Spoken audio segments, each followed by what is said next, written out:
Well, General, what have your sources and research revealed?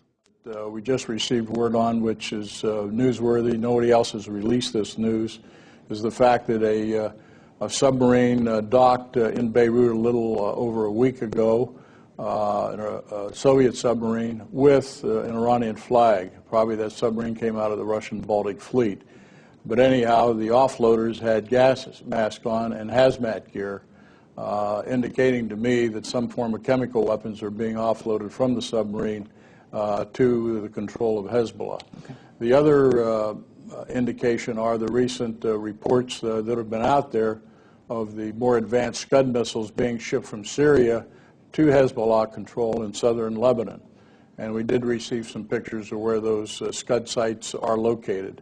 Now, the estimate has been anywhere from 50 to 60,000 rockets and missiles have been placed in southern Lebanon, in houses, in buildings, in orchards, and of course the rockets and missiles they used in 2006 did come from pop-up type of a missile launch system that they've perfected.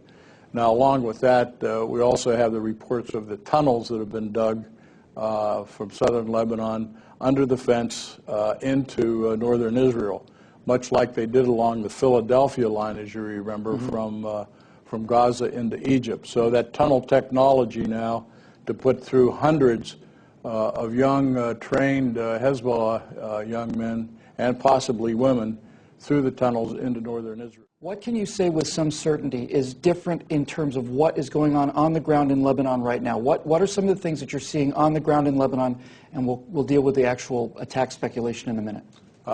Two things. Number one, the training and infiltration of the Iranian Revolutionary Guard advisors working directly with Hezbollah to make sure all the funding, all the weapons transfers are up and running and effectively to be able to be used against Israel possibly this summer in a preemptive attack. Okay. So that we do know. We know the transfers have been made. We know about the tunnels. We know about Hezbollah locking down tight Lebanon just in the last 10 days. What does that mean? Does that mean that passport restrictions are in place? Does it mean the Internet's being controlled? What does that lockdown look like? We understand the Internet has been locked down, very tightly controlled. Also, anybody associating with any Israeli will be jailed or assassinated. We see assassinations have increased over the last year over there.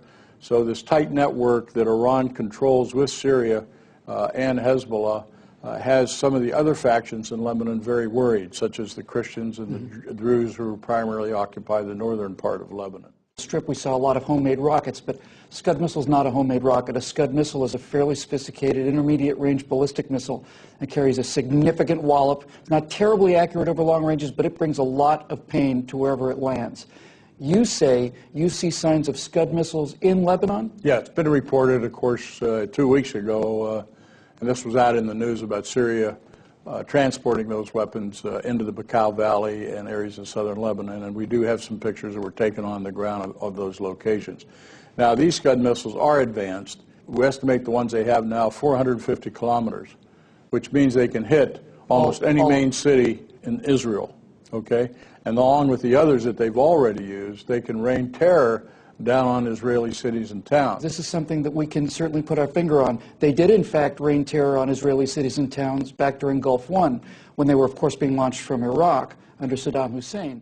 What is the concern about a chemical weapon attack from these Scud missiles? Very, very high on the visibility chart for the Israelis. In fact, the report did come out that the IDF, the Israeli Defense Forces, and the government has issued chemical kits to Israeli families within the last 30 days.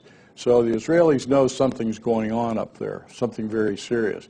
That's why I call the summer of 2010 the tipping point for the Middle East. This can change the whole chessboard over there. It certainly can. But the other part of the Scuds and the missiles bill is the fact we know the Iranians, through Hezbollah, are planning to hit and preempt any type of Israeli attack by raining down on all civilian airfields as well as Air Force airfields of the IDF to lock down, close down any air capability the Israelis may have. And that might be this is smart. This is very smart on the Iranians' part. This is the first time this has been divulged, by the way. That would consist of a Scud missile attack on airfields with conventional weapons designed to break up the runways and deny their use to jet aircraft. That's correct.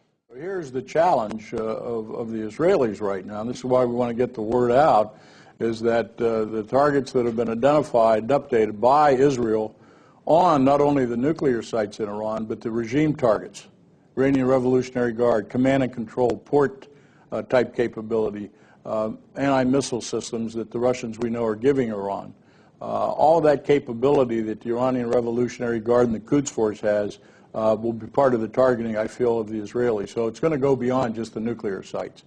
But here you have now on the chessboard with Syria, southern Lebanon primarily, in a position to go ahead and launch some kind of a ground and missile attack against Israel proper.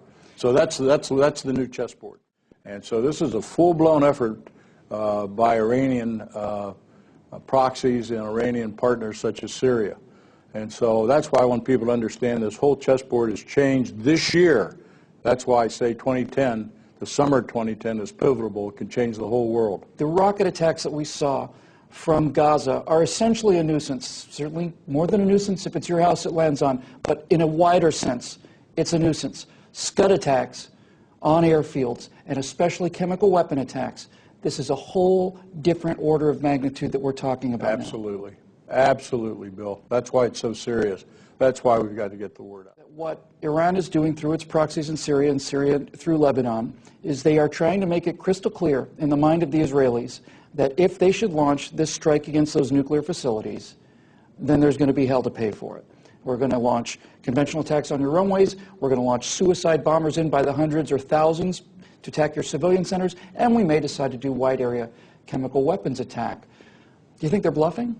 No, I don't think they're bluffing. I think they planned it out well, and it also includes, Bill, Gaza and the West Bank. So here you have Israel with the IDF, the Israeli Defense Forces, basically taking care of any ground attack by Hezbollah, any attacks coming out of Gaza, West Bank, and then southern Lebanon. At the same time, you've got the Israeli Air Forces targeting those targets in Iran. And by the way, everyone should know, Israelis decided 2 years ago, Bill, to put part of their capability offshore. And that's why they acquired Dolphin submarines from the Germans. And those are out there now. So the Israelis have been very good at planning this new initiative by the Iranians. And they're not going to make the same mistakes they made in 2006. They've reorganized, better planning, and they're prepared to do preemptive or defensive operations. All of this dominoes that are extremely ugly are going to stand or fall based on whether or not the Iranian regime under Ahmadinejad is actually nutty enough to use this weapon if he gets it. You've studied the situation for a long time. Do you think he'd pull that trigger? Absolutely. I think he'd use it against Israel. I think he'll use it in some way to put some kind of launch capability on container ships and put them off the United States rather than the ICBM capability that they're talking about. But we should fully understand that America, our national security operations, our JCS, Department of Defense, needs to be on top of this because we cannot allow Israel to stand alone in this. No, we can't. All right? We cannot allow that to happen. So the Obama administration has got to get on top of this and make sure that we support whatever is going on over there of the one democratic country in that area against what we call the global caliphate and the spread of terror by Tehran. Well, General Vallely, thank you very much for coming down and joining us here at PJTV. Thank you, Bill.